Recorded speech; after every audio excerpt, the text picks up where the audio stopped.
That's the Seeger sauce, is the stacking the dubs. Yeah, and whatever you do I always say your money's made in the off season, not during the season. So as long as you're preparing, perfect preparation prepares you for perfect performance.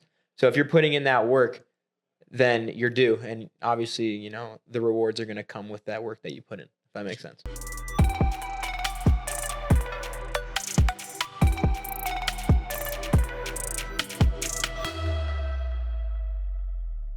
Welcome everybody out to the DDD podcast. Got a special Golden Door deep dive for you. We got an East Coast boy with us, the way from New York City itself, Mr. Zak. Yeah. What's your last name, dude? Kornfeld, baby. That's what I thought, dude. We're here. Dude. Super excited to be here, man. Welcome, and congrats on the Golden Door. I appreciate that, man. A lot of hard work, Had to fall after my grit boys and show them what we're all about, Amen, amen. So, hey, you're from the East Coast. Oh, yeah. How'd you get roped into this, man? Yeah, man. I mean, I was 19 years old. I was living in Israel for a year, taking a gap year. I lived in a hostel for about 5 months. COVID came. I didn't have a place to live, so I bought a tent and I lived on all the beaches in Israel for a month or so. Was doing that, just living life, being a nomad, just traveling the whole country in Israel. And then as I'm doing that, my buddy Claudio, who I went to high school with, called me. He was like, "Yo, Zach, I made 30 grand in 4 months." I was bought in right there. I heard 30 grand in 4 months. I was like, sign me up. I wasn't planning on going to school or anything like that. I went out there, decided to give it my all. I heard whatever you put into it, you can get out of it. And if you're hardworking, ambitious, and you're like-minded with people who are in the successful world, then it's a perfect opportunity for you. Went out my first year at another company. Did 300K my rookie year, made 88 grand at 19. Thought I was the king. It was crazy. It was That's not bad for a 19-year-old, right? Not bad at all. Especially when you were essentially homeless. Technically, yeah, I was homeless by choice, as my dad says. That's actually really cool. Yeah. What was it like living on the beaches out there? It's crazy, man. I mean, it would be the same schedule every day. I'd wake up when the sun comes up because it would come right through the tent. So around 5 a.m. or 5:30 a.m., something like that. And then I would wake up. I'd work out, go to the closest gas station. Normally it was a couple mile walk. I would have them charge my portables for me. I'd get a can of tuna, cook it, do that whole thing, and just keep walking on the beaches. I'd meet people every day that had picnics or the beach days, playing frisbee, whatever. And I would just hang out with them, talk to them, get to know them. And then when they would go home back to their beautiful, nice, comfortable homes, I would just set up shop with the tent, put it up, and then I would just, sleep and there we go. Repeat for about a month. So it was pretty amazing. That's wild. So yeah, you get a call from your buddy. Hey man, I made 30 grand in 4 months. That's enough to get you bought in. Right. What was it? Was it the money that got you intrigued, or what was it about the opportunity that made you want to drop that? So it was definitely, obviously money was a big part of it. But the way that my buddy kind of sold it for me and how I talk to my reps now is you get 3 things out of door to door. Obviously the money, money's great, but money comes and goes. The same way how you bought this microphone, the money's gone. Yeah. So money comes and goes, but the 2 things that really stuck out to me were I'm going to master the skill set of sales and master and hone that. And that's with you till the day you die. I don't care if you're trying to pick up a chick at the bar. I don't care if you're trying to get a 2-for-1 at McDonald's, Yeah. Sales is always going to be there for you no matter what. So obviously the skill set, but then I would say the main thing would just be the networking. I mean, when you're surrounded by a bunch of like-minded individuals that are in between the ages of 18 and 30 making hundreds of thousands of dollars, that are in the syndication funds. I didn't know what stocks were at the time. Now you're getting into that and you're building that connection with people all around the country that are like-minded but also have their own little skill set that they've honed. And now you're just building those connections left and right. And now you have a whole new circle of people that you can connect with. If that makes sense. Yeah, absolutely. And I think that's absolutely essential when you're looking into this job, is realizing what am I really taking away from this? Mm-hmm. And I think, taking away the skill set, taking away the network and all of that's why we do the job. That's a huge reason why we do the job. Yeah, I mean, people and the money's just a byproduct. Yeah, the money's great. I mean, no one's knocking doors for free at the end of the day, but for me, it's fun. Ideally, I'm sure there's some psychos out there that will do it, but it's cool. I mean, you get super high commissions. I mean, there's a reason why, not everybody does it. It's super hard. Everybody wants to be a doctor when you see the money, but no one wants to go through the hours of school, the tuition it costs and all that. So definitely not an easy job, but if you have the right mindset and you're willing to put in the work and, be bought in, then I think it's for everybody. Absolutely. Yeah, and I mean, it's the same kind of thing, carrying a similar mindset. And I've talked about this on the podcast before. It's like, if you want to be a doctor, what is it? 4 years of med school, 4 years of fellowship, residency, internship, so much school, so much experience. And yet sometimes we don't treat the job quite like that. Mm-hmm. Where like we go into sales thinking, oh, it'll just be a natural thing. I'll just make a ton of money. It's like, no, you got to actually go put in the work. Heck yeah, man. You got to go learn the skill set. So when you started out, did you feel, I mean, obviously you had a phenomenal first summer. Did you feel like you were a natural? Was it something you had to learn? What did that look like? Totally, man. So it's funny because the main reason I even did it too is because the way I was pitched on top of that was you grind for 4 months so you can have the 8 months to do whatever you want, and you could funnel your money into like your passions. So I had a clothing brand, I want to be a DJ in the long run and all of that. Yeah. So for me, I always had that natural sales ability. I grew up in like the hotel hospitality industry and all. So I always had that gift of gab, I can always talk my way out of something or just talk my way into something, vice versa. But I thought I was a natural salesman. I went on a preseason blitz in Miami in like April. No training. I didn't do anything. I thought I was too cool for school because I knew I was going to be good at it. And I bageled. I got 0 deals the first 2 days. And that was like a big smack in the face. And I realized that this is not going to be easy. This is going to be hard. So for the next 2 months, I put in all the work. I was like literally 2 hours a day before the summer even started. I was training, learning how to overcome objections, closes, the service, the pitch, all that, just body language. And then I went out, and then we just started ramping from there. Bada bing, bada boom. Bada bing, bada boom. Yeah. I love that. So walk me through your progression from year one to now. Yeah, totally. So yeah, first year, I knocked for about 5 months, did 300K at another company at EcoShield. Yeah. And then I didn't really feel like I fit in as well there, and I heard about Grit Marketing. Just saw their Instagram page. I saw that they were producing so many Golden Door Awards that there was just so many. I call you it like look like you're directly from their branding. Yeah, I know. They hook me up. Shout out team. Shout out the marketing team. It's Marcos awesome. And all that. Josh Nielsen. They're the best at what they do. Mark Mann, Jake Reedy, all those guys. They're amazing. But yeah, so then I came to the Grit. But the thing is, I actually did a little worse my second year because ironically, I thought I made it. After my first year, I made 90 grand. So I just traveled the country. I wasn't really taking care of myself. I wasn't working out. Yeah. I wasn't on like a routine or like a schedule. And then I only knocked 3 months my next year. So I did around like 240K.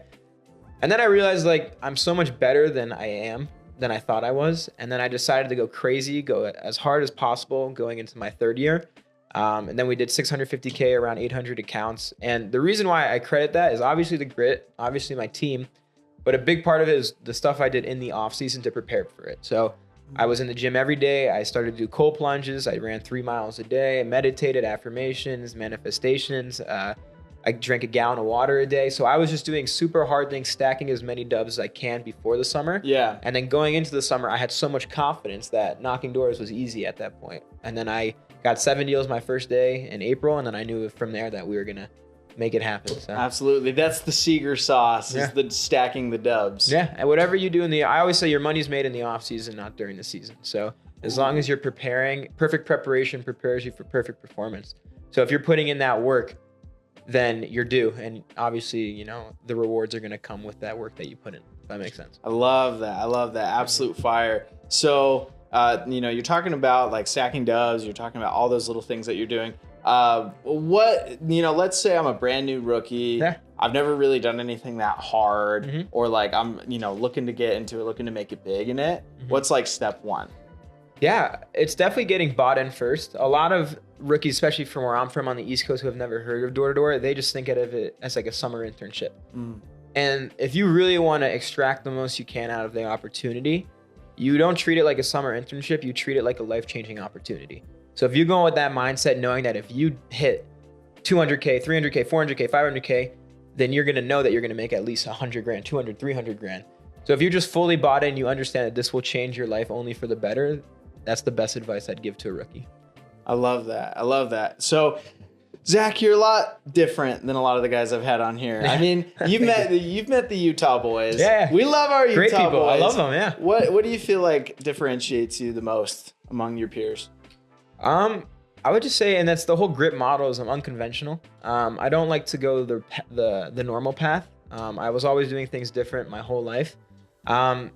I wouldn't say I'm necessarily different from the grit guys, because what it comes down to is confidence, energy, and work ethic. And we all have that at the end of the day. But I would say I bring my own little swag to it. I'm very personable on the doors. I'm not like that business guy on the door. I'm more like, hey, how you doing? I give them little knuckles. You know? I'm like, hi, I'm Zach. Nice to meet you.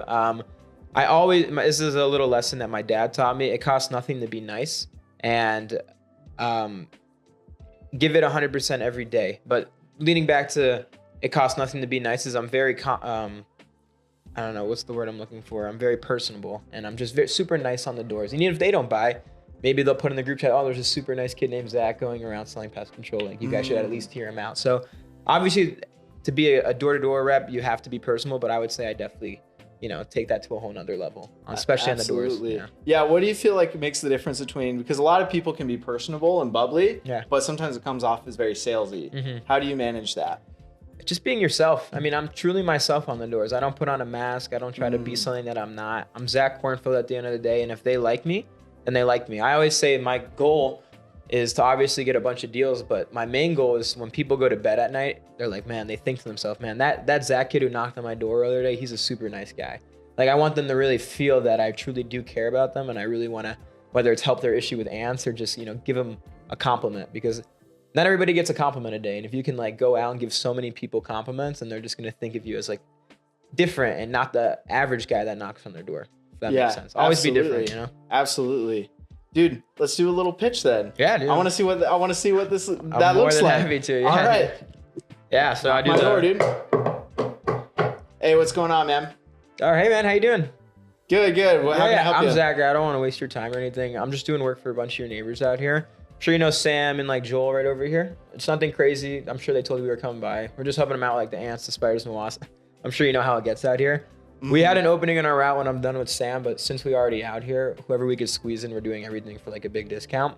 So and then I get into like the whole like deal, but that's just like my little intro right there. So it's honestly the same as Grit People, and same as I'm sure someone at Moxie or Hawks or all these other companies. It's all the same pitch. It's all the same thing at the end of the day. But it's how you say it. How you say it, tonality, paraverbals, body language, all of that. And if you could just figure out the formula, and consistency is key.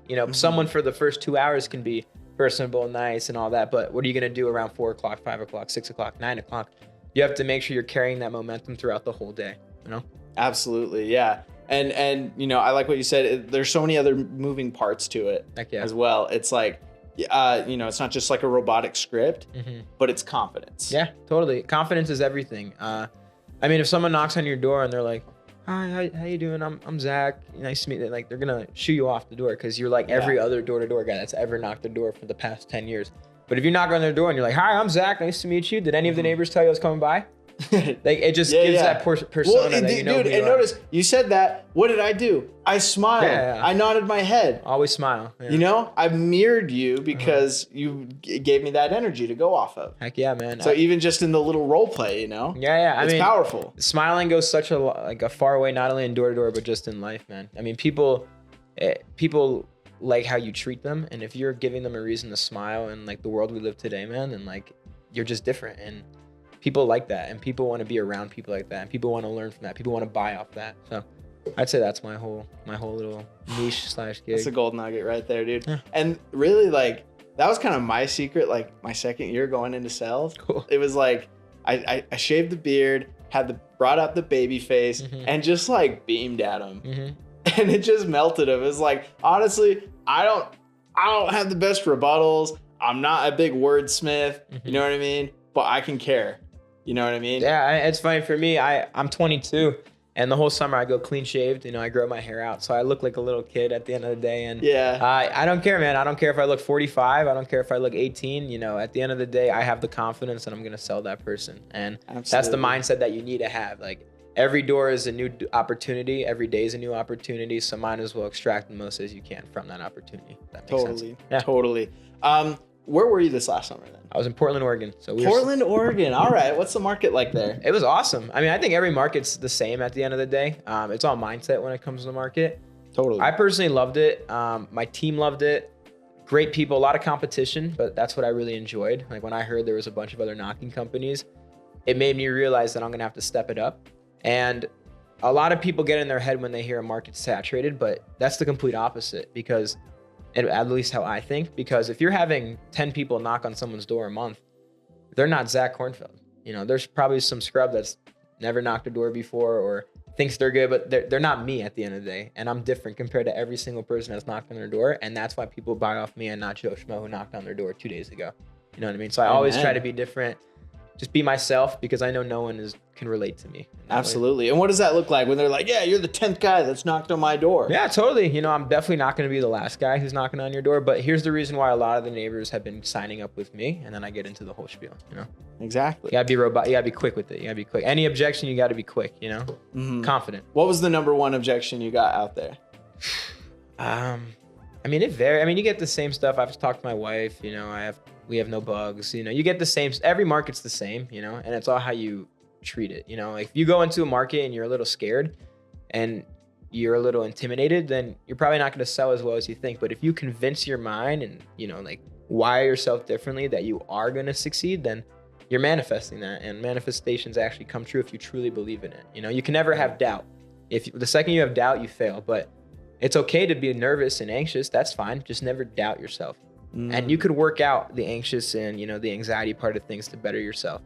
And as long as you just plug the pieces in together, put in the inputs, then you'll stack dubs and, you'll get deals, man. And I don't care if I get 2 deals. I don't care if I get 12 deals. I don't care if I get 7 deals.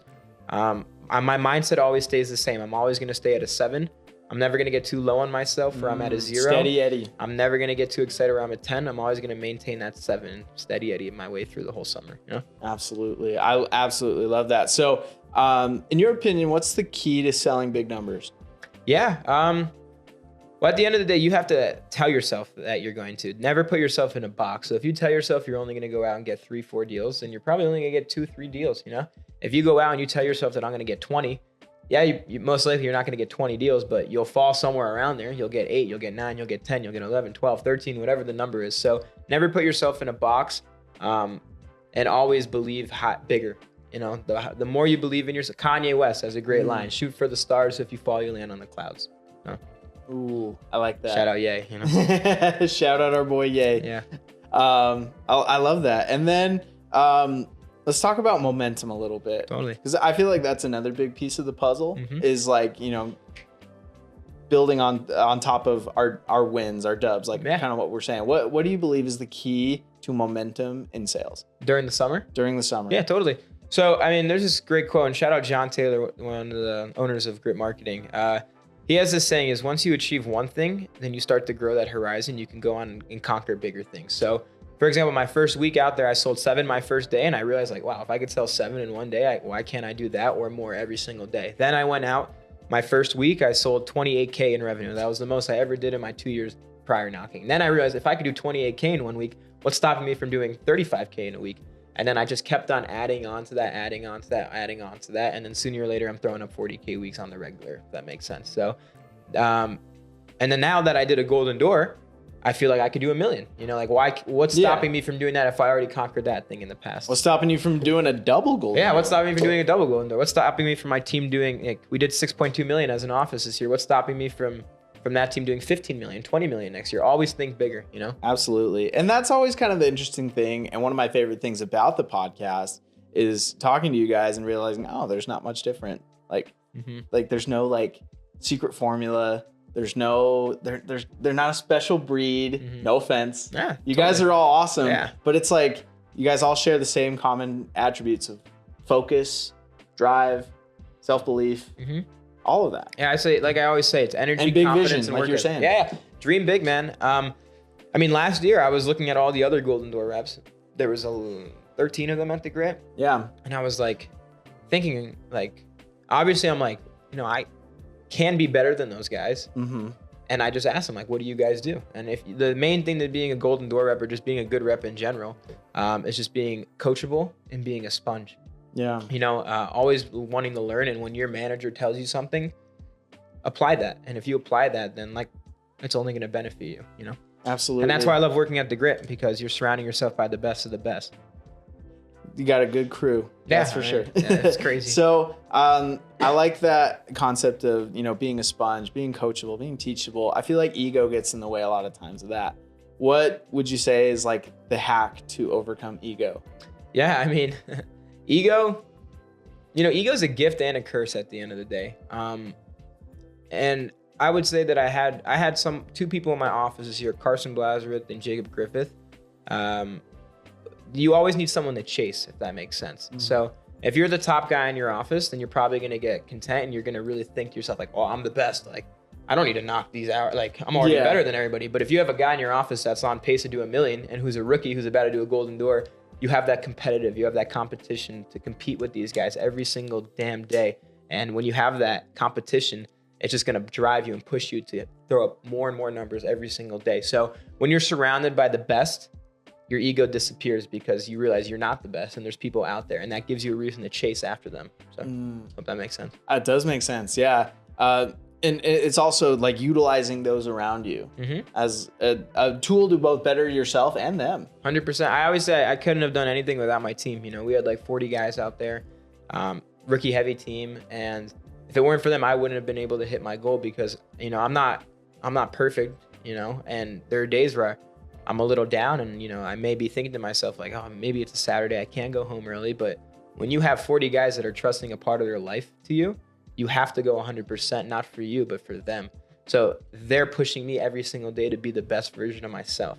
So I'd be just thinking about my team if I'm ever down. I always say my why is your people, your accomplishments, and then your revenge. And, I always think that throughout the whole day. I have it on my notes right here. Yeah. So your people, your people as in like your team, your family, relationship wise, the company. And then maybe that's like my thoughts from 1 to 3 o'clock. And then maybe like 4 to 7, I'm starting to feel a little down. So now then I'll start to think about my accomplishments, like my dreams and my aspirations in life. I want to have this much invested by the time I'm 30. I want to have this many properties by the time I'm 30. I want to have this many kids by the time I'm 30.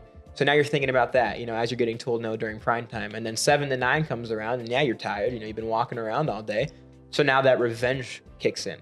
And when you think about the revenge, I keep receipts. It's like Michael Jordan in The Last Dance, like, that's a receipt. I'm going to remember that. And I'm going to prove to you why I'm doing this. So you think about the people that told you you'll never make it. You think about the ex-girlfriends. You think about, the friends that left. You think of all that. The parents that said they didn't believe in you. And now those are the receipts. And now it's like, okay, you don't believe me? I'm going to effing show you who I am. That's like my thought process throughout the day. That makes sense. So the 3 things. Yeah, your people, aspirations. I love that it changes throughout the day too. Because sometimes if we get too caught up in one aspect of it during the day, it kind of loses its luster. Yeah. Because like sometimes, going out, it's like, oh, like how many properties am I going to get? How many properties am I going to get? And then by the end of the day, after so many no's, it's like, well, I don't need that many properties. Yeah, or like, whatever it may be. Yeah. But I like the kind of like, you have multiple bullets in the chamber and with each one that you're unloading, it's kind of just like a rebirth throughout the day. And then I always say this, like people ask me like, what's the hardest part of the day? And to be honest, it's the 30 minutes before the day even starts. The hardest door of the day is that car door. So once you shut that car door and if you just convince yourself and tell yourself that you're actually going to knock the hours from 1 o'clock until 9 o'clock, the deals are going to come. As long as you're putting in those inputs, then the deals will follow. So absolutely. And dude, this is, I mean, your fountain of wisdom. This has been absolutely incredible. This is going to be your first D2D con, isn't it? Yeah, I'm super excited. Yeah, it's going to be awesome just to go, just meet a bunch of people from other companies, industries, in the door-to-door space, just be around my grip boys and all of that, and just learn from each other and, hopefully have a great overall experience. Yeah. What are you most looking forward to, would you say?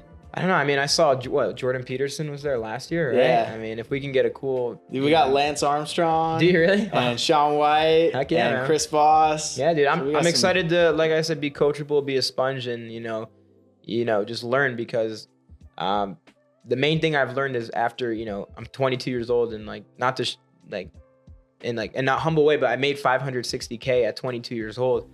And, like, it's easy to take your foot off that gas. So where I'm at right now is teaching myself to never be content and always keep trying to be better every single day, be 1% better, and just keep creating new goals and chasing after those goals. So hopefully at Door to Door Con, I'll be inspired, and I know I will be inspired, and that's why I plan on going. And I'm gonna try to get as many people as I can go. So. Yeah, absolutely, dude. That's absolutely fire. Just wrapping up the podcast. What parting words do you have for the industry? What would you say is What's your final testimony here? Yeah, so I would just say at the end of the day, I'll look at the camera for this one, is truly be yourself when you're knocking. A lot of people try to put on a fake face or they try to be robotic. Be Zak Kornfeld, be Sam Taggart, be John Smith, be whoever you are, because at the end of the day, that's who people are going to buy off. Sell yourself before you sell the product. Surround yourself by the best. Try to become the best and never put yourself in a box. Always stay hungry. And just be a competitive man. And if you do those things, then you're gonna stack dubs, and you're only gonna do great things in this world. And then shout out my clothing brand, Sunny's Island. Check it out. We got a lot of cool drops coming soon. High luxury, so it's gonna be really cool. So check it out. Dude, I want to check that out. It's gonna be cool, man. Yeah, That's cool. sick. And Zach, this has been incredible. Thank you, man. We'll catch you guys next time. Thank you, guys. Love y'all. I like the little handshake. You like that? That was fun, yeah. How was it, man? That was great. Yeah. I try.